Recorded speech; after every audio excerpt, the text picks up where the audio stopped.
Great indeed is the power of electricity, and in the final decades of the 19th century, three titans of America's Gilded Age were among the Promethean few who dreamed of the possibilities hidden in this force of nature, its awesome power visible only in the wild rumble and slash of electrical storms. Each titan was determined to master this mysterious fluid. Each vied to construct an empire of light and energy on a new and monumental scale. Each envisioned radiant enterprises that would straddle the globe, illuminating the night and easing forever the burden of brute labor. This is the story of the nascent years of the electric power industry and the rise of a new technology that completely transformed society, a tale told largely through three visionary figures, their triumphs, their blunders, and their caustic feuds. All right, so that was an excerpt from the book that I read this week and the one I'm going to talk to you about today, which is Empires of Light, Edison, Tesla, Westinghouse, and the Race to Electrify the World by Jill Jonnes. So this one paragraph just gives you an idea of the time that this entire story is set in. It says, the miracle of the Great Atlantic Cable flashed telegrams across the coldest depths of the ocean, where once letters from J.P. Morgan's father, J.P. Morgan actually plays an important role in this story. I didn't know that going into before I read the book. Once letters from J.P. Morgan's father in the London office took weeks to arrive, now telegrams pulsed through in mere minutes. The railroads had become mighty, creating new cities where there had been only marshland or prairie. And in just the past year, they had laid an astounding 10,000 miles of track. The 1880 census, that's where the story begins, and it's going to go all the way up until the early 1900s. Census showed 50 million Americans. J.P. Morgan, unlike many of his old money peers, relished this new temper of the times.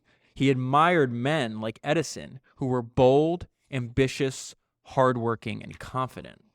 So not only does J.P. Morgan play a role, which I'll expound on later on in the podcast, in financing some of these electrical companies, but he also had the first, his house was the first private home in New York City that was lighted up and actually wired for electricity. And one of the main takeaways of this story that I was thinking about is how important it is to study like the electrical industry is now massive, and we could not imagine living without it. But at the very beginning, things look very different. And so humans have the tendency to look at how things are now and extrapolate in the future that it's just going to be the same. And obviously that's not the case. And so here is how individual houses were able to have electric lighting at the beginning of this industry. And think about how different this experience is taking place in J.P. Morgan's house as it is in where you live. It says they were run by generators. And it says the generator had to be run by an expert engineer who came on duty at 3 p.m. and got up steam so that any time after 4 o'clock on a winter's afternoon, the lights could be turned on. Now think about that. We flip a switch. They had an actual person in the house, and he had to be an expert engineer. He says, this man, so it starts at 4 o'clock, this man went off duty at 11 p.m. It was natural that the family should often forget to watch the clock. So then the 11 p.m., all the lights turn off. He says the lights would die down and go out. Then there was a careful groping about in the sudden murk to light candles and kerosene lamps. So that's just some of the hoops that they jumped through, because obviously at this time, what was common, you had either lit candles or you lit gas-powered lamps. A lot of people complained they'd have gas-powered lamps in their house and it produce headaches and other kind of issues with your health. Candles obviously sometimes started fires. So the light bulb was a huge step up, and so people would jump through hoops to be able to get access to this new technology. And what I found interesting was, once it was wired up, Morgan had obviously, with any new technology, he had all kinds of problems. So like sometimes they would bury the electrical lines underneath his floorboards and then put like a rug on top. There'd be like small fires or like burning. And then they had to rewire the house over and over again. But he was just so happy that he wound up being a good like early salesman for the Edison Electric Company, which is the one he financed. One of the ones he financed, I should say. But this paragraph just reminds me that this is like the influencer marketing in the early electrical industry. The banker they're referencing, Morgan, was subsequently so delighted with his electricity that he gave a reception, and about 400 guests came to the house and marveled at the convenience and simplicity of the system. Two of the guests, California gold rush millionaire Darius Ogun Mills and his son-in-law, New York Daily Tribune publisher Whitelaw Reid, promptly contacted the Edison Electric Illuminating Company to have their own houses electrified. So we see that obviously happen a lot where there's people we admire.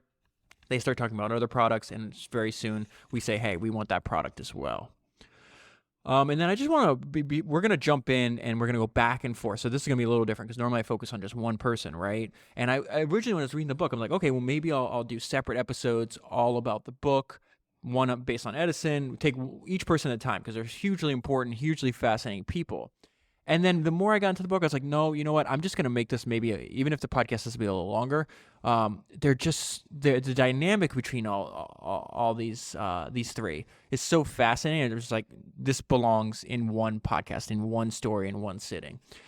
So with that said, I do want to read this part, and we're going to jump around between the people, obviously, why this period, in my opinion, was so important.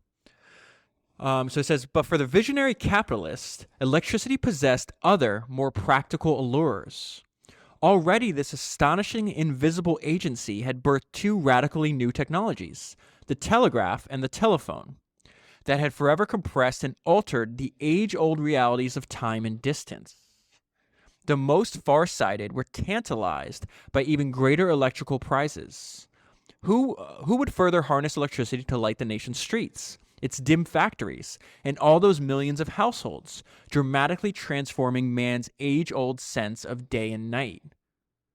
And like I was just referencing, once the sun set, if you didn't have candles, you didn't have lamps, that was the end of your day. Of even greater moment in these commercial times, who would harness electricity to operate work-saving machines, mechanisms artfully reinvented to liberate humankind from the hard toil of farm and factory? He who could unleash the full only dreamed of potential of electricity and control this awesome invisible power would become wealthy and powerful indeed. Was it any wonder the war of electric currents would be so fiercely waged? So that's actually what this book is about. That term there, the war of electric currents. That is what the battle between the entrepreneurs, Edison with his direct current, and then Westinghouse and a few other people, and then obviously the inventions of Tesla with the alternating current. And now, before I continue talking about Edison, I want to take a slight tangent, a slight right turn here. Because I always talk about this idea that books are the original links. They lead us from one idea to another, or one person to another, much like the modern web does. And in this book, and this kind of relates to what we're doing here, right? In this book, a lot of people, a lot of early entrepreneurs, inventors, tinkerers in the electrical industry were going off of and inspired by people that came before them, right? So when I talk about Founders Podcast to people in person, I was like, listen, what does Elon Musk, Jeff Bezos, and Steve Jobs have in common? And the answer is they all learned and studied from entrepreneurs that came before them and that influenced their ideas in business and how their life turned out, right?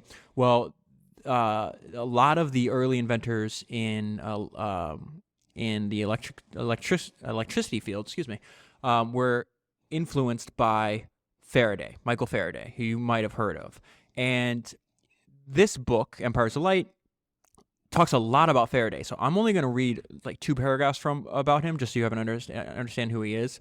He's hugely influential, and this caused me to find biographies on him, and he's going to appear in a future Founders podcast. He's not technically an entrepreneur, but he thinks like one and he acts like one. So let me just read this part before I get into Edison. And Edison was hugely influenced by Faraday. So this is one quote from a biography on Faraday. He says, "Such was the prodigality of his output and the diversity of his skills that modern chemists, no less than physicists, engineers, and material scientists, regarded him as the founder of their subjects. Some sciences and technologies owe their very existence to his work. He bequeathed to posterity a greater body of pure scientific achievement than any other physical scientist, and the practical consequences of his discoveries have profoundly influenced the nature of civilized life." So it says, and then this is Is this a quote from him? Okay, yeah. This is Faraday. He says, a philosopher should be a man willing to listen to every suggestion, but determined to judge for himself. He should not be biased by appearances, have no favorite hypothesis, be of no school, and in doctrine have no master. Truth should be his primary object. And then in turn, so all Edison and a bunch of other these, maybe even Tesla, were inspired by Faraday. Faraday was in turn inspired by Benjamin Franklin. He says Faraday liked to quote Benjamin Franklin. So they were asking, like, what is the, before I read you the quote, like he would create like a new chemical process or a new electromagnetic realm, and then people would inevitably over and over again, when he'd make some kind of discovery, be like, what is its use? Like, I don't understand. And it says Faraday liked to quote Benjamin Franklin, who had famously replied, what is the use of an infant? The answer of the experimentalist is endeavor to make it useful. So saying it's our job to make these discoveries useful and practical, and that's exactly what they were doing. The book talks about they were experimenting. There's records of humans experimenting with electricity for a couple thousands of years, and in some cases there'd be progress. Then nothing would happen for 500 years, so somebody else picks it up, and then 200 years, and then finally in the late 1800s we have a huge amounts of progress. All right, so this is what motivated Edison to work on electrical lighting. At this time, he's in his mid-30s. He's already super, super famous. One of the most famous Americans living easily. And this actually worked to his benefit in starting his company. He said Edison, he was, at first his friend was trying to get him to go check out like these new electrical dynamos and these experiments with lighting. And he's like, no, I'm too busy. Then eventually he goes, and he's blown away. And he says, Edison was now afire with excitement.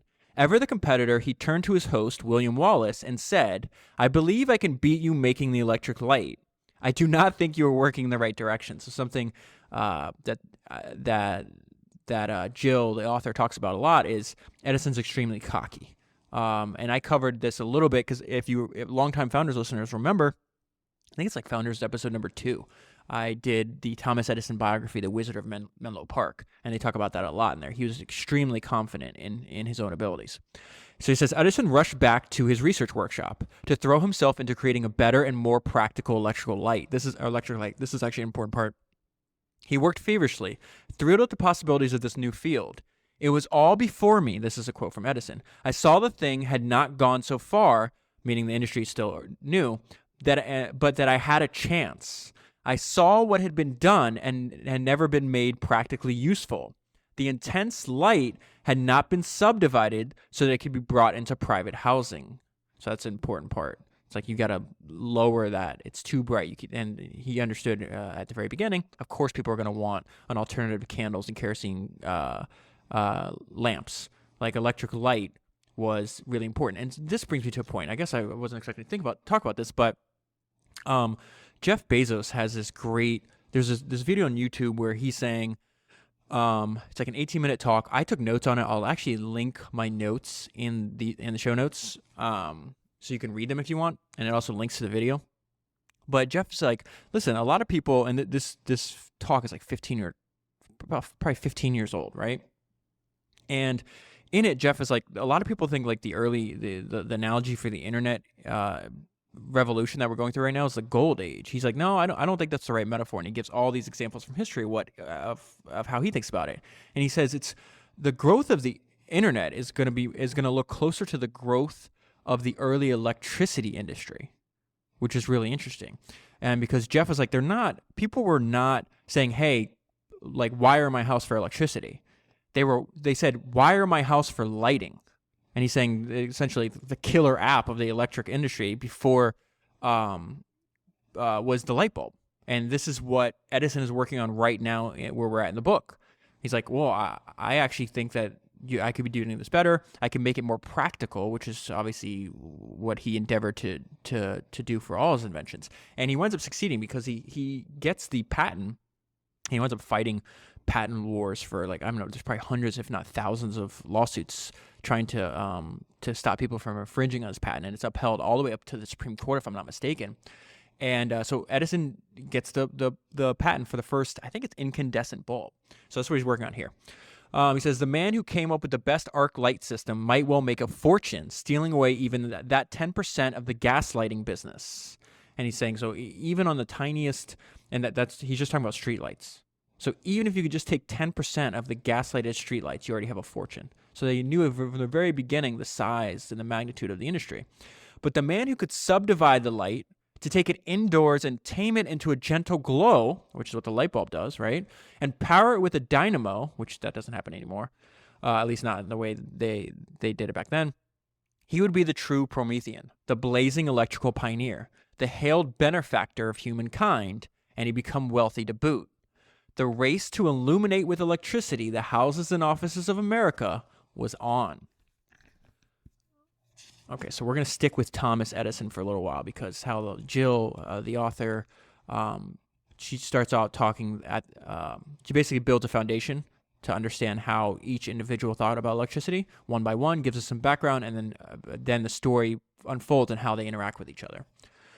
So this is just, I'm going to do a brief introduction to Thomas Edison.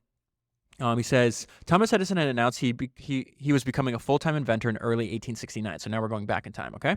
The previous 6 years had been spent drifting from city to city as a Western Union operator, while he was continually devising improvements in telegraphy. Remember, they just referenced, to set the stage for the time we're in, the two huge improvements with human communications. One of those telegraph. And he was soaking up technical books on telegraphy and electricity. He's a lifetime voracious reader and learner. Once committed to full-time inventing, Edison had done well enough with such clever items as an electric copying pen. But he really hit the jackpot in late 1974 when he sold rights to his quadruplex telegraph system to Western Union and Wall Street manipulator Jay Gould for $30,000. Give you an idea at the time what that $30,000 mean. Like a typical laborer, like let's say when the electrical industry is up and about, they have tons of people like laying the wires, or like working people in the field. They would make about $12 a week. Okay, so this says this was heady success for a small town boy from Port Huron, Michigan, whose father had muddled along in various grocery, real estate, and truck farming enterprises. Edison had received very little formal education, being taught mainly by his mother. His boyhood revolved largely around his many ingenious efforts to make mechanical things or brew new chemistry experiments, including one that produced an explosion that wrecked a corner of a building and burned Edison and some of the boys. Ooh. When Edison was 13, he joined the Grand Trunk Railroad as a newsboy. He impressed his bosses as a hardworking, entrepreneurial, and intent on self-improvement. Those are really good traits to have, those three: hardworking, entrepreneurial, and obviously focused on self-improvement. He spent $2 to join the new Detroit Public Library, which was 2 days of his pay at the time. This gives you an indication of how hungry he was for knowledge. So he spends 2 days' pay to join the Detroit Public Library and proceeded to read his way through the shelves. It was during these railroading years that Edison became partially deaf. Now, I didn't remember this part. I knew he was partially deaf because he has some funny lines about being partially deaf saves him from like the cacophony, I think is the word he used, of like the ridiculous like everyday talk that people have. But the reason I want to bring this to your attention is because I think there's a lot of things that we can't control that happens to us in life, but we can control the frame of mind in which that we look at these things. And he took a positive spin on a very negative event. He says, so this guy, one of the conductors, grabbed him by the ear for some reason and like lifted him, and something snapped inside one of his ears, and his deafness started from that time. So it's a terrible thing to happen, right? But he says, ever the optimist, Edison viewed his deafness as an advantage, a built-in buffer against outside distractions that helped him concentrate on whatever he was doing. Edison's avid curiosity about all things mechanical had led him to befriend the local telegraph operator wherever he was. When Edison turned 16 in 1863, his natural flair for banging out and receiving Morse code, which was honed by 18-hour bouts of practice, earned him a slot as a junior operator. The Civil War was going on at this time, and telegraphers were in great demand. So sometimes you're at the right place at the right time. Timing is really important in these things. And so Edison was launched into the world of telegraphy, invention, money, and getting ahead.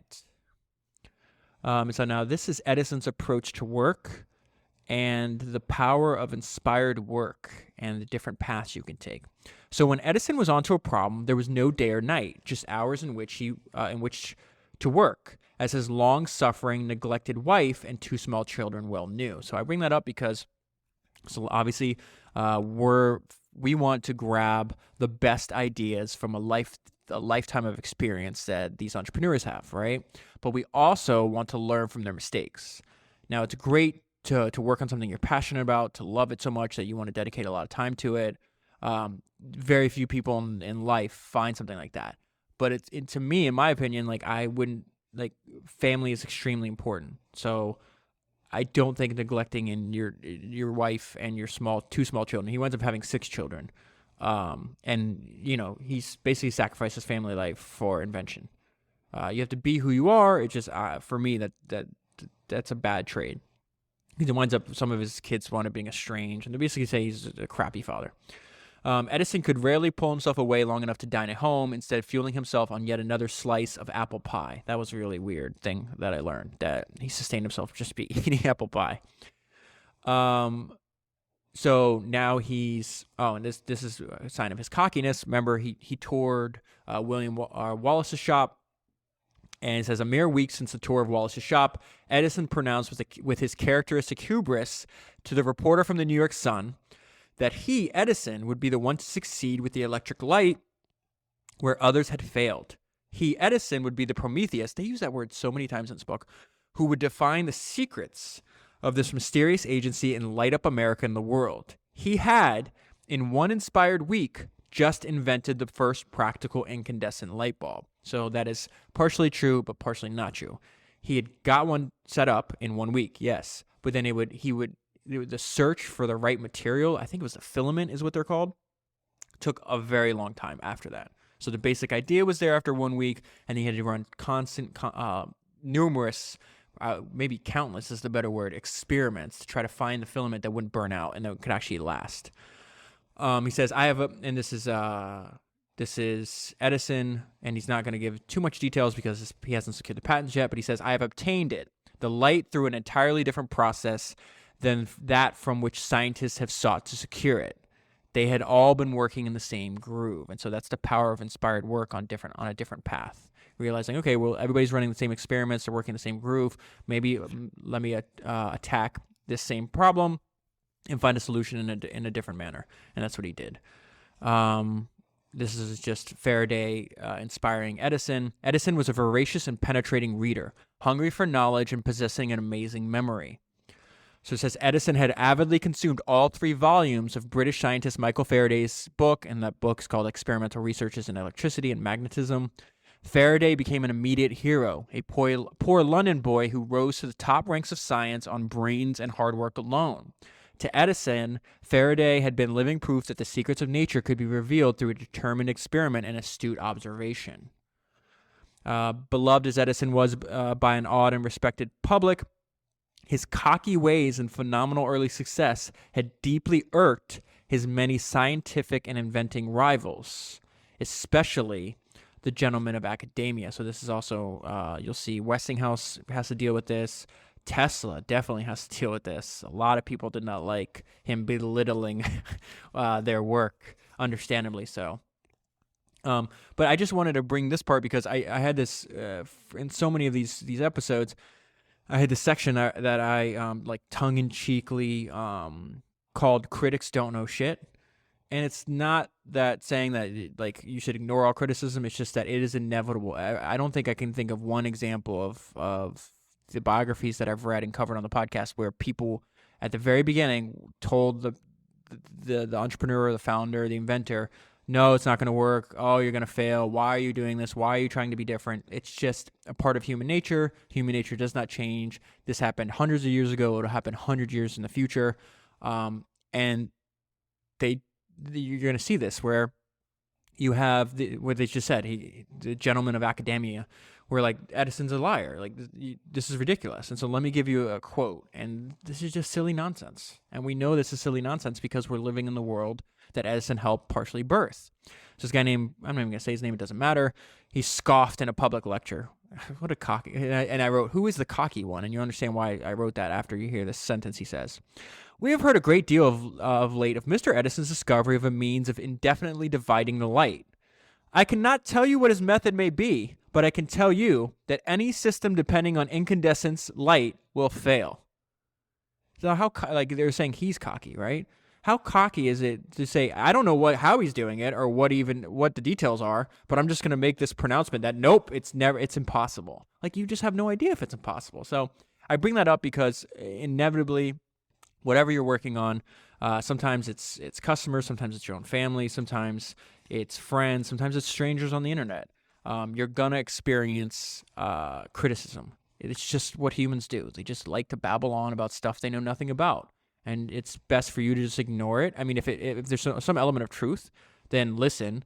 Like, oh, is that true? And if you find it to be true, then hopefully you can use that as helpful information. That's actually useful criticism.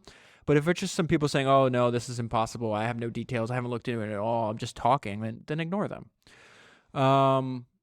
Edison is telling, this is something I talk about a lot. I talk about this with friends and family, that one of my favorite quotes is action expresses priority. So your actions actually tell the world what is actually important to you. There's a lot of people that say, oh, I want to start a business. I want to lose weight. I want to do X, Y, and Z. And then you look at their actions and it's like, oh, you don't actually want to do that. You're just playing. It's just a fairy tale in your mind.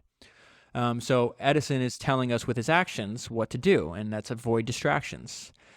Edison, who had always been easily available to any reporter looking for a story, now put off all requests. Now what's taking place at this time is he's got the light bulb working, but he doesn't have the filament working. So he's like, all right, I'm avoiding distractions. I cannot entertain reporters like I normally do because I got to solve this problem. Okay, so he's raised a little bit of money. Obviously, these are hugely capital-intensive businesses, but he's getting a lot of pushback. And this section made me think of a quote that I've been actually thinking about a lot lately. And it comes from the podcast I did on Jim Clark, founder of Silicon Graphics, Netscape, other companies. One of the craziest stories. If you haven't listened to it, go back and listen to it. Jim Clark, it's based on Michael Lewis's book, The New Thing, a Silicon Valley Story. But he has a quote in there that I've been recently thinking about where at the time Jim was like trying to raise more money and people were like waffling. I think, let's say he needed $20 million. I don't remember the exact number. But he's like, you know what? I'm not, they're like, oh, they were trying to make some concessions or basically dilly-dallying, for lack of a better word. And Jim's like, you know what? Forget it. I'll put up the money myself. I'll do it. And then this inevitably resulted, as kind of predictable, then they became extremely interested because then they had FOMO. They're like, oh no, we're going to miss out. He's going to just do it himself, so we'll do it. And then the part that stuck out to me is what Jim said about it. He was raised in a small southern town in Texas, so he has like a really interesting way to think about things. And he says to do anything great, you need pigs and not chickens, right? And this is one of my favorite metaphors. And Thomas Edison is experiencing the same thing. He needs pigs, not chickens. So it says, Jim Clark liked to say that human beings, when they took risks, fell into one of two types, pigs or chickens. And this is a quote from Jim. He says, the difference between these two kinds of people is the difference between the pig and the chicken in the ham and eggs breakfast. The chicken is interested. The pig is committed. If you're going to do anything worth doing, you need a lot of pigs. So obviously the pig gave his life and the chicken just laid an egg. So we see an echo of that about 150 years early, before Jim experienced the same thing. He says, this is now Edison talking. He says, we were confronted by a stupendous obstacle. Nowhere in the world could we attain any of the items or devices necessary for the exploration of the system. The directors of the Edison Electric Light Company would not go into manufacturing. Thus, forced to the wall, I was forced to go into manufacturing myself. So you don't want to spend the money on manufacturing? Forget it, I'll do it. Since capital, listen to the words Edison uses here. Since capital is timid, I will raise and supply it. The issue is factories or death. So Edison is a pig. He's committed. The people that have funded him up until this point are chickens. If you're going to do something great, you need pigs, not chickens. To show he was not kidding, Edison had boldly established a light bulb factory out at Menlo Park, which by the end of the year was turning out several hundred bulbs daily. This was controlled and financed by Edison himself, who sold electric stock and borrowed whenever he could. So he's fully in. He's like, listen, we're not like, if we don't do this, we die, so we have to do it. So this is something just crazy to me. This has not really nothing to do with any of the three that we're studying today, but it was a reminder to me about that there's always opportunities for entrepreneurs that are always focused on improvement, because there's a lot of problems in our life that there's like the adaptability of humans is one of the greatest traits of our species, right? But it could also lead to this point where like you settle for good enough. Like this is, and if you focus on, hey, we don't have to focus on good enough. We can actually always focus on improvement. That's where there's a lot of opportunities to start new companies, to products and new services, right? And one of this was, I thought about, like I've been thinking about Henry Ford a lot lately because I just covered his book a few weeks ago, and how much of an improvement the automobile was compared to how people got around on horses or with their own feet. So this is the main setting for the story we're talking about today is in New York City and Pittsburgh, right? But mainly New York City because that's where they started lighting up everything first. And this is the environment that these people were living in the 1800s in New York City. Working largely at night when the city's much maligned street cleaning crews spread out to remove the 2 to 3 million pounds of horse manure left behind each day by the city's 150,000 horses. So think about this. Before the invention of the automobile, the primary way to get around the city was horses, horse-drawn carriages. And humans thought it was fine to have 3 million pounds of horse crap in the city streets every day. People live like that. They're like, this is the best solution. This is good enough. And so I think for entrepreneurs always focus on improvement, you realize that there's no such thing as good enough. We can always improve and find out new ways. And eventually, of course, like New York City does not have, or any other cities does not have 150,000 horses dropping a bunch of crap everywhere now. And that's because entrepreneurs, tinkerers, inventors, experimenters found a better way to transport our bodies around. Moving on, some traits that I've obviously learned from Edison, among others, is patience and persistence overcomes all. He said for 4 years, now we've jumped ahead in the story, Edison had worked as hard as ever as he had on any one project, and he was understandably nervous that it would actually perform as promised. Edison was now 35 years old, and while his face still looked as youthful as ever, his brown hair had turned gray in the years since he had blithely and innocently promised to light up all of Lower Manhattan with his light bulb. So think about that. He got a lot of initial traction after 1 week. It took over 4 years to finally find the filament. That's persistence. And this is what Edison wanted, or as I would say, like everybody needs to know their why. Like, why are you doing what you're doing? Like, what is your why? So this is Edison's why. Before him, the great inventor saw only more glory and great fortune, which to Edison translated into utter freedom to exercise his prodigious gifts as an inventor. He explained, "My one ambition is to be able to work without regard to the expense. I want none of the rich man's usual toys. I want no horses or yachts. I have no time for them. What I want is the perfect workshop." And that is actually a belief held by I would say, Edison, Tesla, and Westinghouse. In fact, I was just watching a talk Steve Jobs gave back in like the late 90s. And he talked about how he was influenced by Bill Hewlett and David Packard, specifically the fact that they wrote down the principles of their company. It's called the HP Way. I actually read that book and did a podcast on it. You can find it in the Founders Archive. But he talks about, he's like, the first thing they said in the HP Way is that we have to make a profit. That's the very first thing. And they said they have to make a profit so they can go on building other products. And I like that as opposed to building a product to make a profit. It's like, no, we're going to make profits so we can make products that make the world better. That's how Edison thought about it. That's how Tesla thought about it. That's how Westinghouse winds up being a very wealthy man. He has like $50 million by the time he dies in early 1900 money. But he focused solely on like building products for the good of humanity. And I would argue that same thing with Steve Jobs. Like, you can go and look at the house he lived in, or like the fact that I don't think he ever sold stock. I know they borrow against it, they do all the other stuff, but he wasn't in it. He was in it for the right reasons. And to me, the right reason is to build the best product possible. Now, a byproduct of building the best product possible is you're going to have, assuming you're running your business correctly, you're going to have profits. But what are you going to do with your profits? And for Edison, Tesla winds up making a little bit of money too, and I'll get to that in a minute. It was always just so they could invent and make more products. I feel like there's a theme there that between Edison and Tesla and Westinghouse and Hewlett and Packard and Jobs that I think is important to realize. It says, even think about what Jeff Bezos is doing. He's liquidating about $1 billion a year in his Amazon stock, and he's putting it into Blue Origin. He could spend that $1 billion on all kinds of ridiculous consumption, and he's like, no, I want, like, I've had a passion since I was 5 years old about space and rockets, and I feel like that's my obligation to humanity. All right, so now we're going to Tesla. What a character this guy is. Nikola Tesla was truly possessed by only one great passion: the mystery of all things electric. Let's see. It says settled into a strenuous schedule that began at 5 a.m.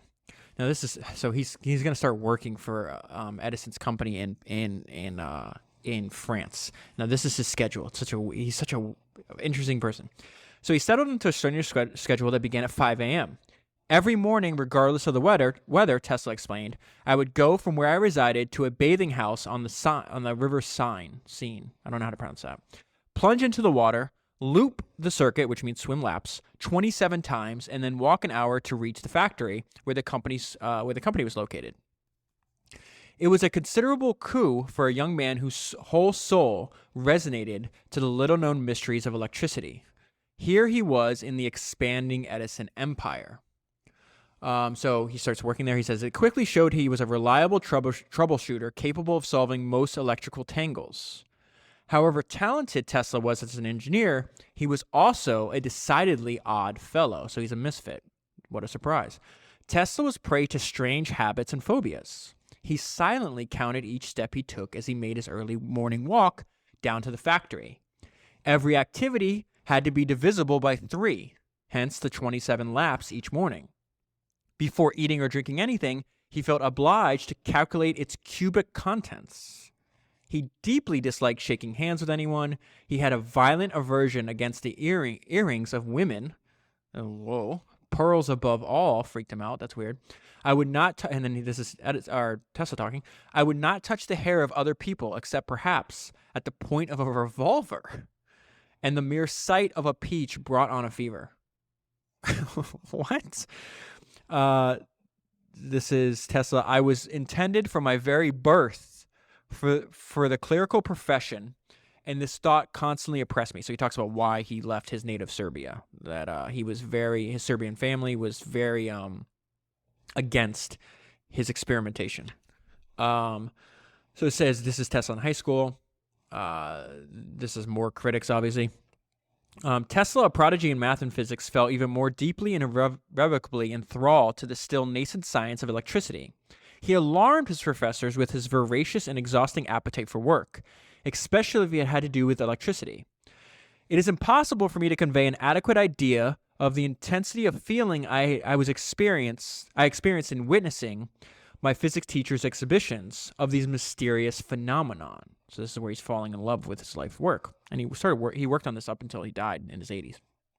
Every impression produced 1,000 echoes in my mind.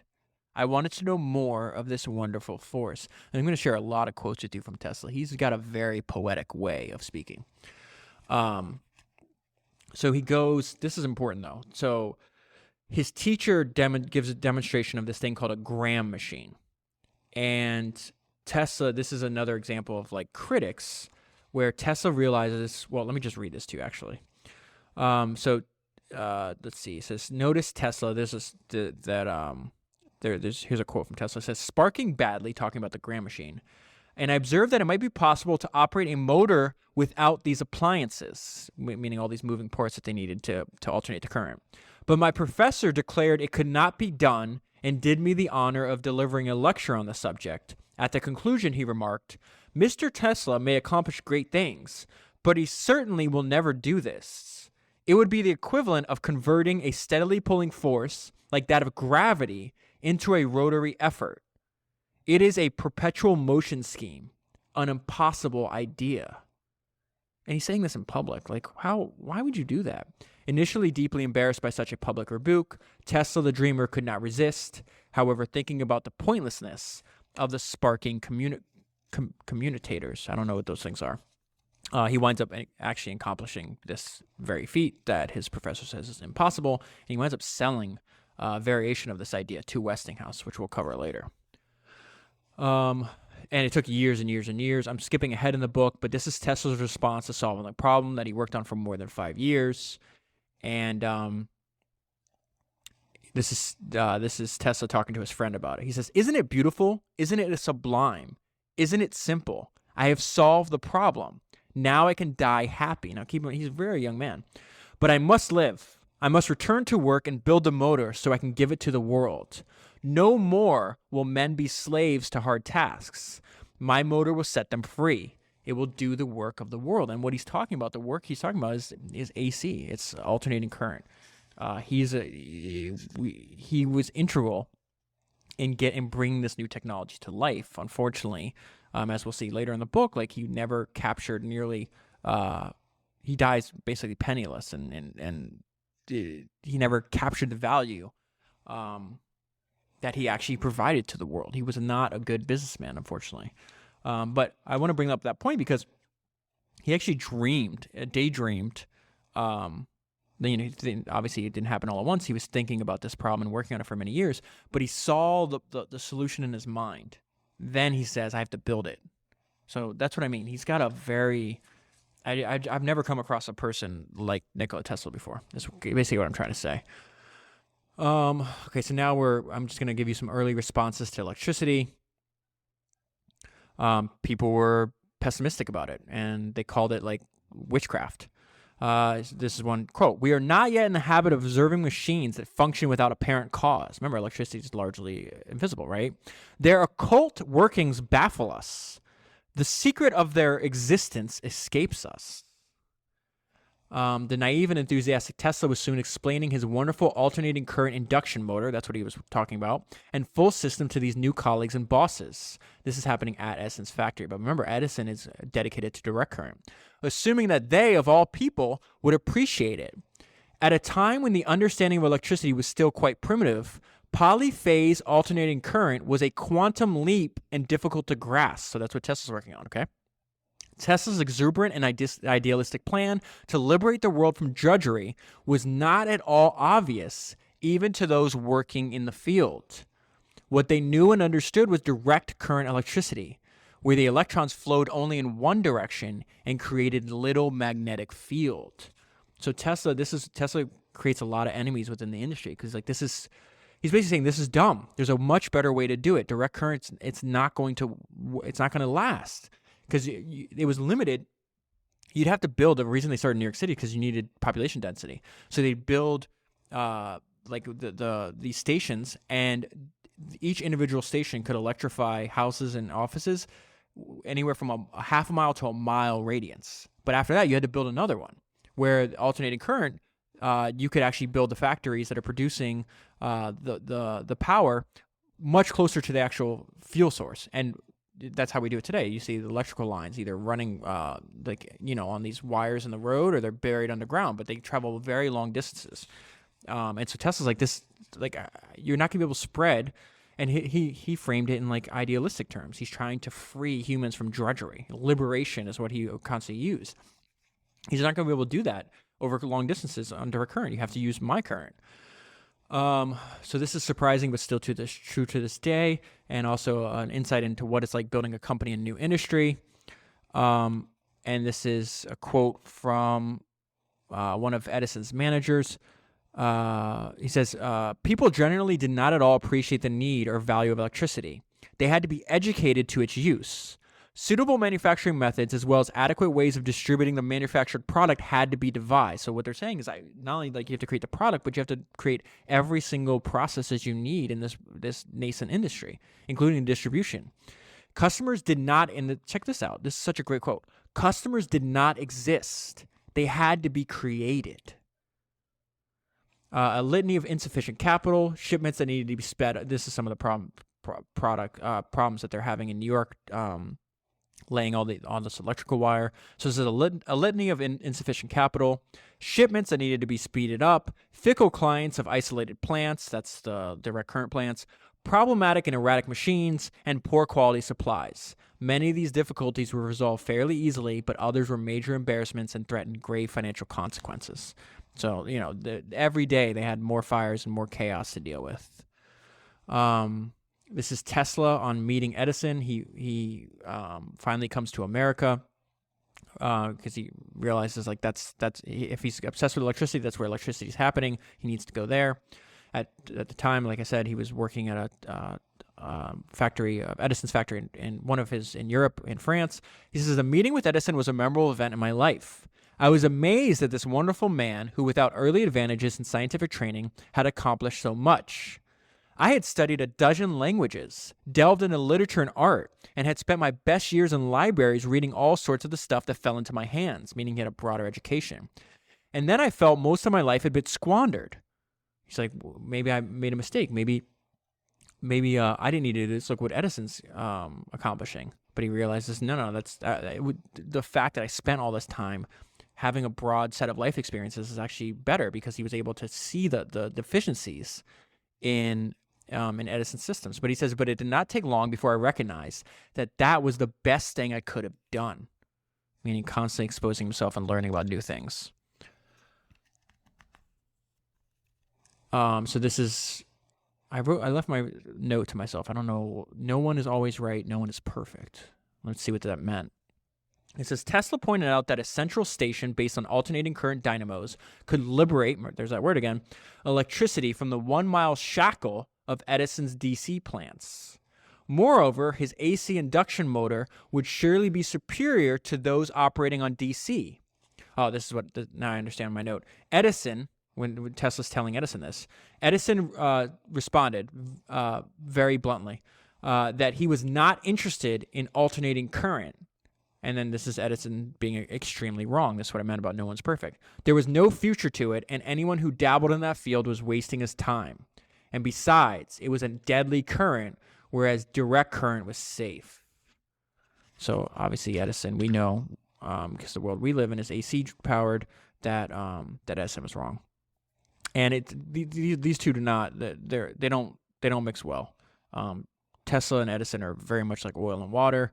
And Tesla leaves, and he starts his own company, and he says, Tesla lasted less than a year as Edison's employee in New York. In truth, he and Edison were like oil and water, each amused and annoyed by the other. Far worse, believed Tesla, was Edison's approach to science. There's a quote from, now this is really interesting, because there's multiple ways to succeed in any complex endeavor, right? And so this is Tesla saying that he doesn't like Edison's approach. He said, if Edison had a needle to find in a haystack, he would proceed at once with the diligence of the bee to examine straw after straw until he found the object of his search.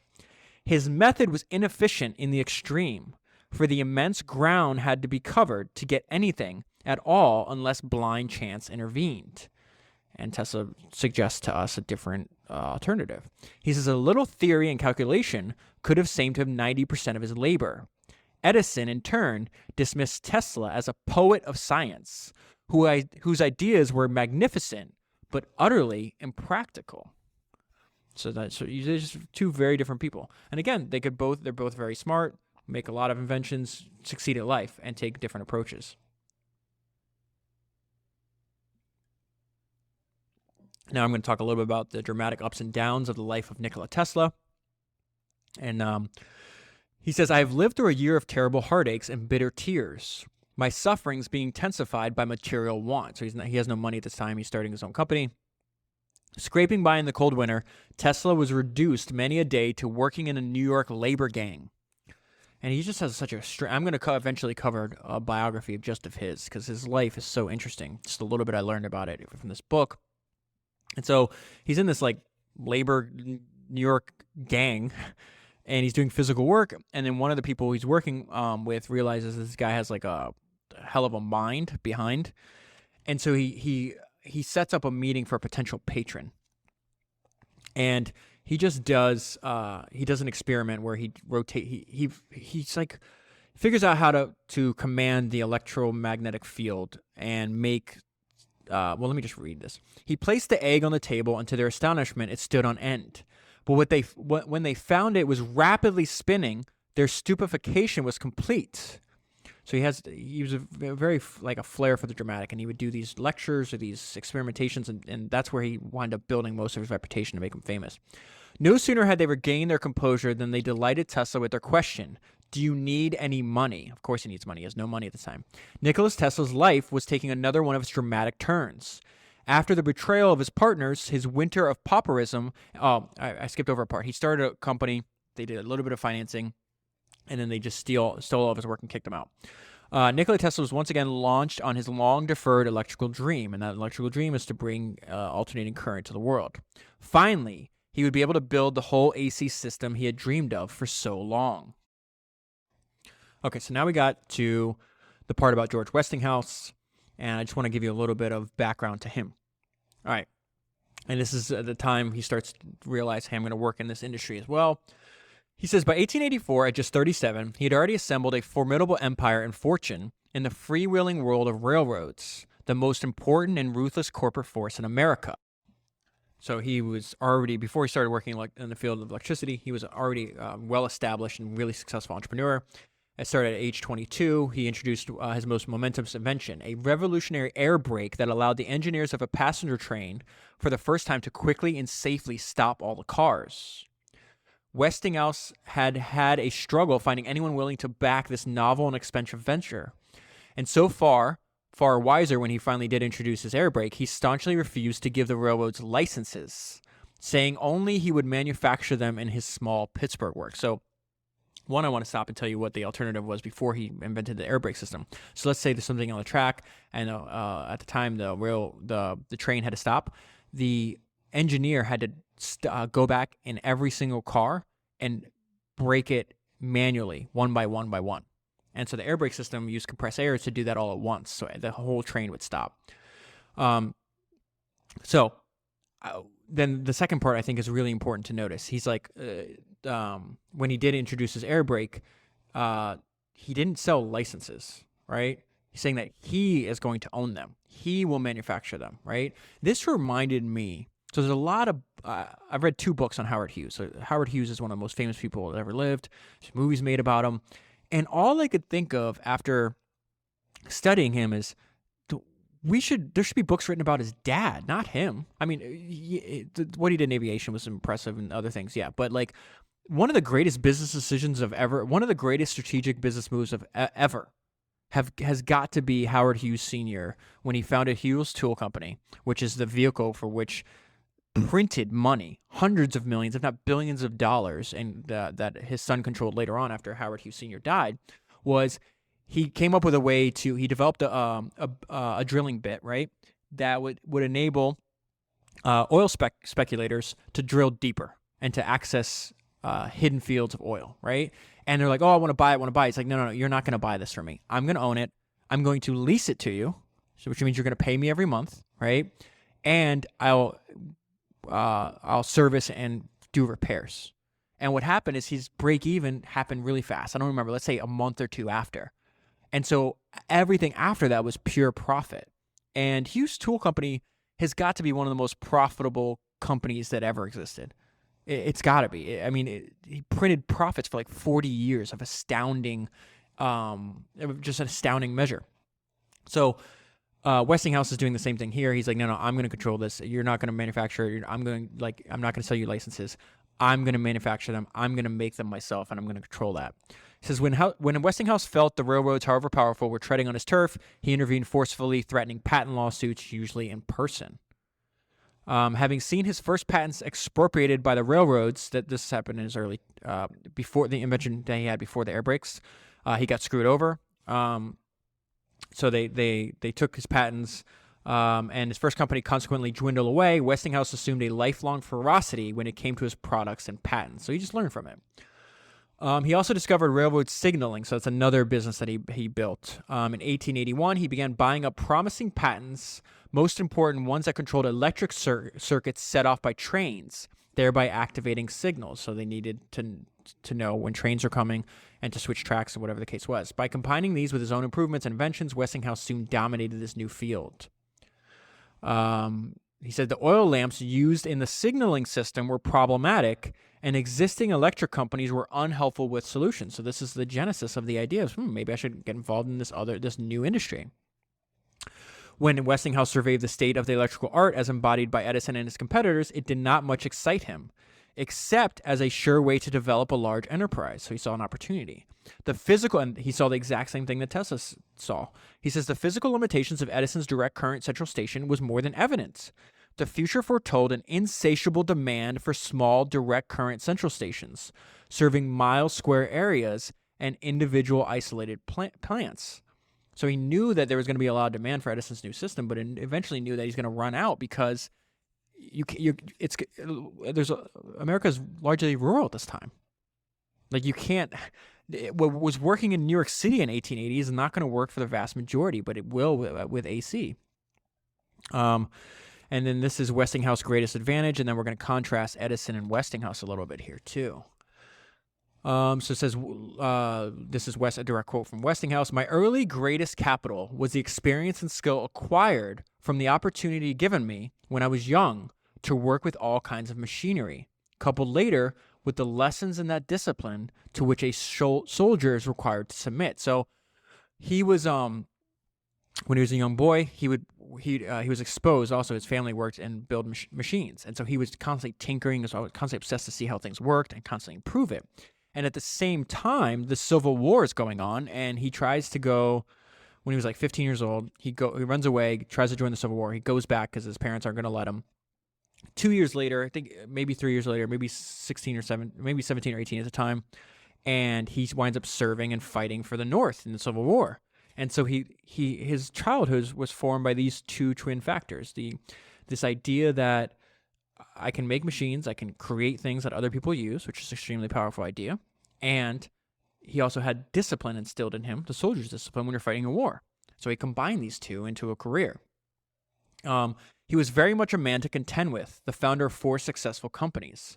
Unlike Edison, who preferred to use only his own patented work, Westinghouse already had long and reasonably happy experience with purchasing other inventors' better ideas and improving them in his own shops. So that's his MO. Westinghouse was nowhere near as famous as the flamboyant Edison. He usually refused requests for interviews and stories, and he explains why. If my face becomes too familiar to the public, every bore or crazy schemer will insist on buttonholing me. So he wanted his privacy. In private, however, he was intensely compelling, forthright, blunt, and often charismatic. He could charm the bird out of a tree. And now here's a story from one of his employees. And this is part of the reason I've come away from this book very much admiring a Mr. Westinghouse. Why am I calling him Mr. Oh, Mr. Westinghouse? George. I can call him by his first name. And definitely going to read his biography and turn it into a future Founders episode. And this is one of the reasons. So this is one of his employees talking. They're trying to wheel. Let me give you some background here. They're taking equipment they need and supplies they need from one of his factories and moving it. And they're doing it by wheelbarrow. The wheelbarrow falls. There's a runway. It's like cement.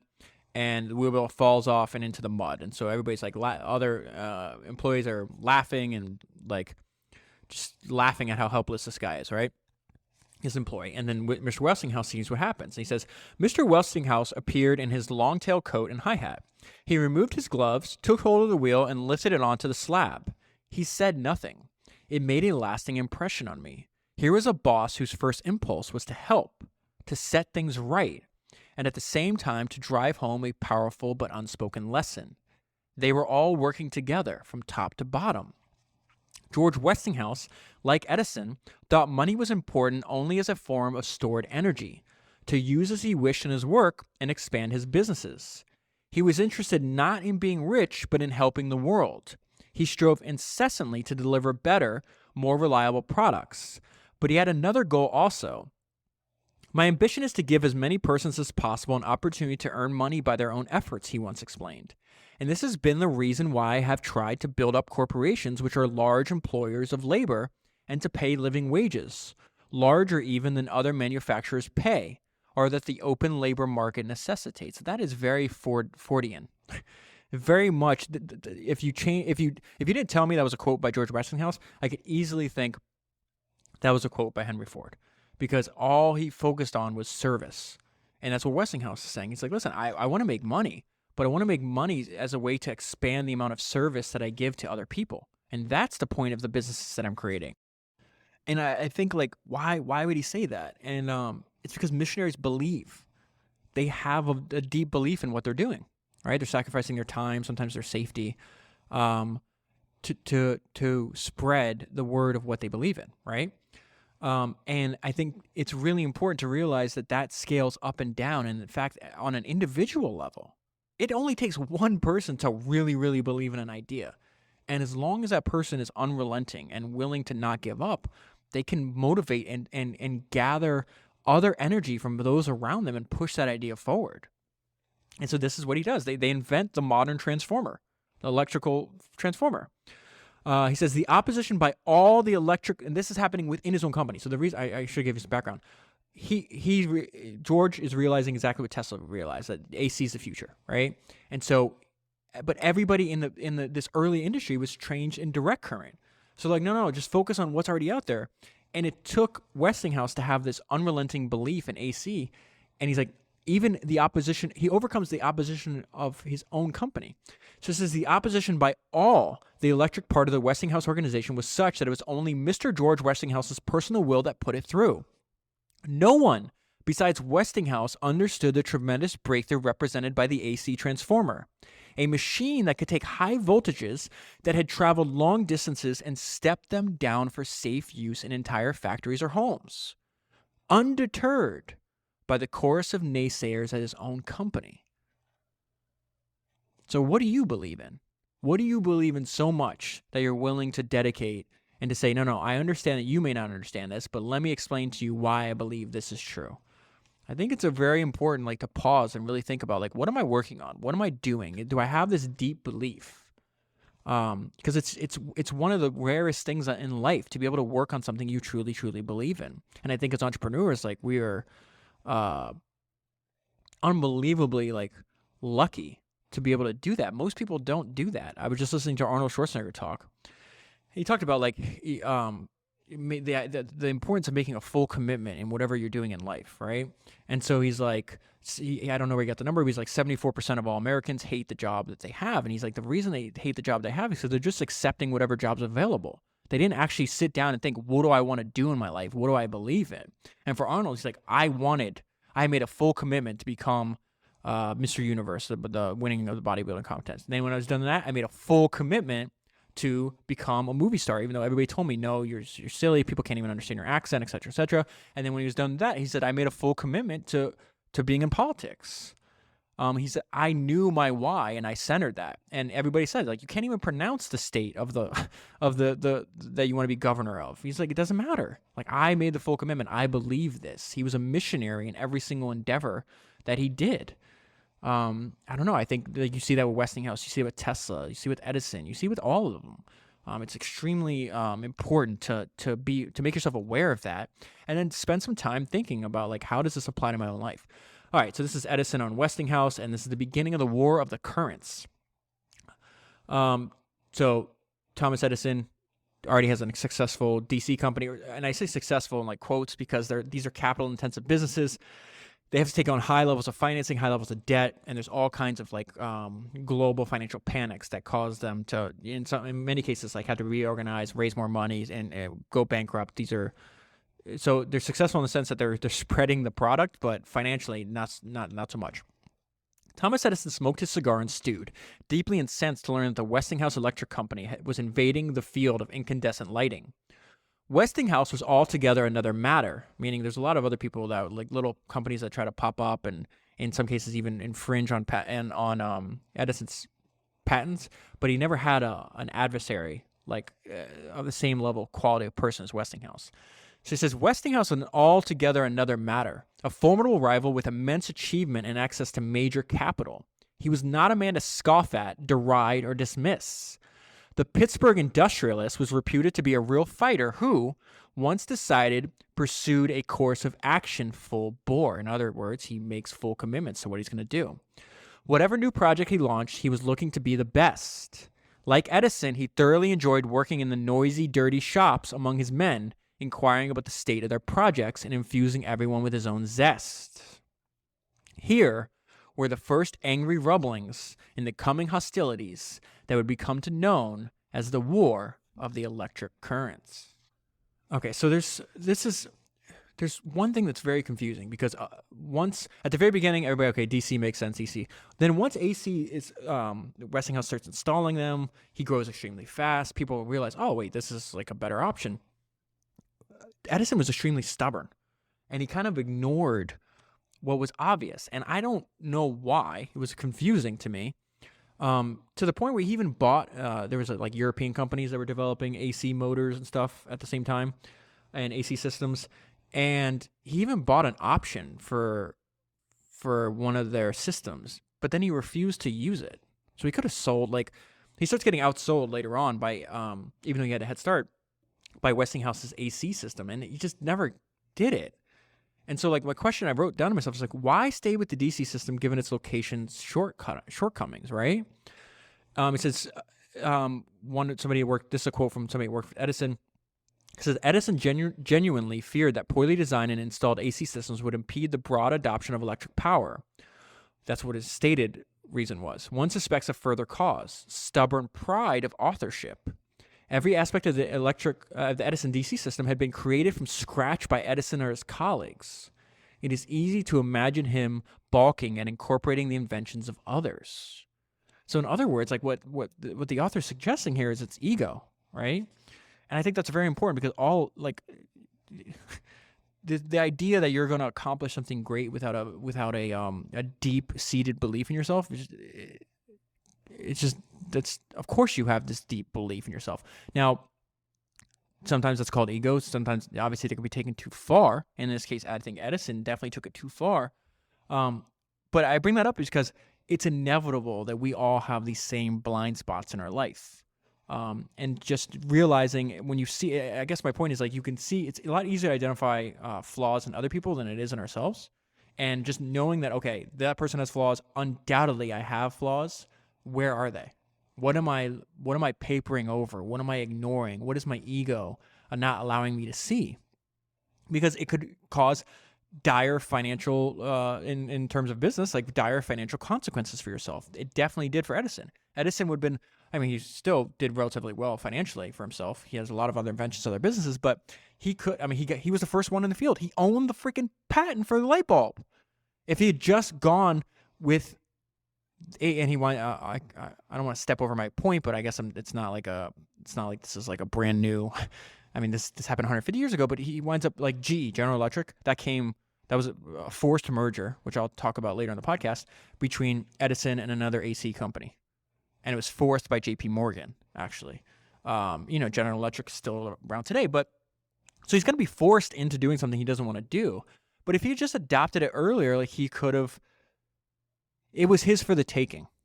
Imagine being at the very, very beginning of one of the most important industries ever created, ever, and not fully taking advantage of that opportunity, that once in a 1,000 lifetime opportunity, because of ego, worrying about ego or authorship or having to incorporate. Because remember, Edison didn't look at himself like an entrepreneur; he looked at himself as an inventor. So it's going to be hard for him to say, like, oh, wait, this person invented something better than I did. Now, an entrepreneur, if you were an entrepreneur, you'd be like, oh, no, I don't care. Like, that's a better option. Let me go and let me actually, that's way better. That's a better product. Let me adapt to that. So it's frustrating. There's a lot of parts in this book where it's just like, Edison, come on, man. So this idea of businesses that create FUD, fear, uncertainty, and doubt against their competitors, very common, very old tactic. This is Edison creating FUD against Westinghouse. He says, and he's trying to, he hits on this idea that AC current is deadly, that you're going to kill everybody. He says the quickest, most painless death can be accomplished by the use of electricity, and the most suitable apparatus for the purpose is the class of dynamo electric machine, which employs intermittent currents. That's AC. The most effective of those are known as alternating machines, manufactured principally in this country by George Westinghouse. So he's directly attacking Westinghouse here. The passage of the current from these machines through the human body, even by the slightest contacts, produces instantaneous death. It's a hell of a way to compete, huh? Saying if you use my competitor's product, you're going to die. He lashed out publicly, issuing what surely stands as America's longest and most splendid howl of corporate outrage, an 84-page Edison diatribe. He basically wrote a small book on this, and it was called Warning, all capital letters with an exclamation point. It served as the first official public salvo in the most unusual and caustic battles in American corporate history. Edison, with his DC system, was making his first open attack against Westinghouse and AC in the war of electric currents. While Edison and Westinghouse are competing, Tesla is inventing. As Nikola Tesla returned to his seat, the assembled electricians comprehended uneasily and somewhat resentably that a new titan had risen unbidden among them, eclipsing much of what they had done, making irrelevant many of their dearest labors. So this is what I was talking about earlier, how Tesla would do these public displays of what he did, and the author called it earlier quantum leap, and that's making these AC motors without I think they're called brushless AC electric dynamos actually, but that's a way to simplify the motors needed to make AC travel long distances, and so this public demonstration becomes extremely famous. Everybody's reading about it in the early electric industry trade journals, and so Westinghouse does the opposite of what Edison does. It's like, this is genius. This guy's has already invented something better than what my company has, so he goes and buys it from Tesla. And this is Tesla describing to us what he thought of Westinghouse. It says, Tesla very much admired Westinghouse qualities as a businessman. He said once, no fiercer adversary than Westinghouse could have been found when he was aroused. An athlete in ordinary life, he was transformed into a giant when confronted with difficulties which seem insurmountable. When others would give up in despair, he triumphs. This is one of the greatest sentences in the entire book. Had he been transferred to another planet with everything against him, he would have worked out his salvation. In my opinion, the only man on this globe who could have taken my alternating system under the circumstances then existing and win the battle against prejudice and money and power. So he's saying Westinghouse was the only one. So I wrote a note to myself, be a wolf, survive anywhere you are dropped. Because think about what Tesla just told us about Westinghouse. He said, had he been transferred to another planet with everything going against him, he would have worked out a solution. So what I mean about being a wolf and surviving anywhere you drop, I use podcasts a lot to learn about what I would consider just completely different lives than my own, right? And so I listen to this outdoor podcast by an author and podcaster and TV host named Steve Rinella. It's called Meat Eater. It's very fascinating because I know nothing about the natural outdoors. I don't hunt. I don't know anything about it's like a foreign world to me, considering, and it's so weird when I think about it because we of human existence was much closer to Steve Rinella's existence than my own, right? Where I live in a city, deal with we have the internet, we have all these we basically built our own world within the natural world, right? That's kind of separate from it.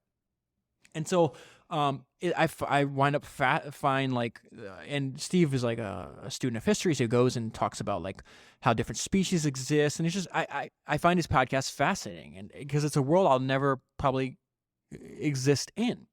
So I was listening to, and he interviews a lot of like, I guess the U.S. government has a lot of like people working for them that have that manage like wildlife populations and like the national parks and all this other stuff.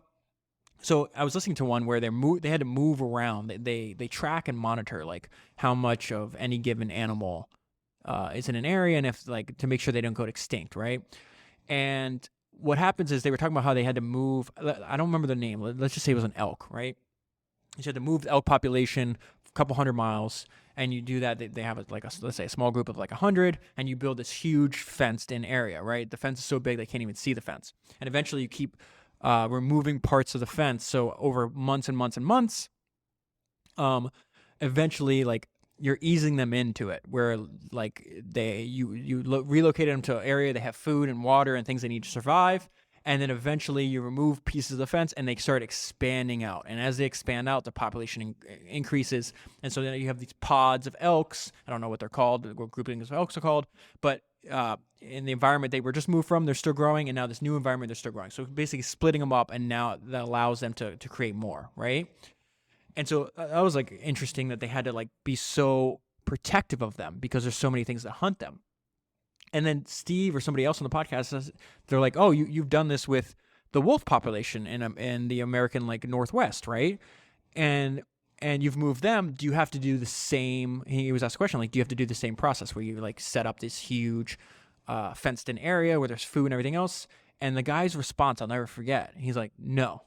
He's like, you can drop wolves anywhere and they'll immediately start surviving. Like basically they're infinitely adaptable over hundreds of thousands, if not millions of years to do what they're put on the planet to do. And I think there is an analogy there for entrepreneurs. I always talk about how I learned a lot from, like, if you listen to the words of I think like entrepreneurship and hip hop have a lot of like similarities. And there's this, Jay-Z has a line that came out like 15 years ago or 20 years ago that I always think about. And he says, put me anywhere on God's green earth and I'll triple my worth. Meaning like he'll understand like how to identify opportunities. And he's basically saying, I'm like, in that scenario, he's the wolf. Doesn't matter where you drop me. I'll figure it out and I'll thrive. I'll figure out what resources are there. I'll figure out how to get what I need. I'll figure out how to combine those resources and to make them more valuable over time. And that's all you're really doing when you're building a product or doing a business. So I think in this case, going back to Tesla's quote, had he been transferred to another planet with everything against him, he would have worked out his salvation. Be a wolf. Survive anywhere you're dropped. Westinghouse is going to survive anywhere you drop him. Okay. Oh, and Westinghouse just has a lot of good personality traits that I want to focus on. So they're having this bitter battle. They don't even know each other. And Westinghouse is like, this is stupid. So in the middle of war, Westinghouse just writes Edison a personal letter. So she said he wrote a personal note to Thomas Edison. And he's like, I want to propose peace here. He says, I believe there has been a systematic attempt on the part of some people to do a great deal of mischief and create as great a difference as possible between the Edison Company and the Westinghouse Electric Company, where there ought to be an entirely different condition of affairs. So they're like, let's just talk this out. We don't have to do this. We don't have to like, there's plenty of room for everybody in the business. And I think Edison rebuffed him, so it didn't work out. But I think about any times I've had like personal conflict, there's something very human. When let's say you have a fight with a friend or a business associate, anybody else, like I think it makes it a lot worse if you just stop talking or ignore it. And sometimes you have to take a step back, let time like get everybody calm down.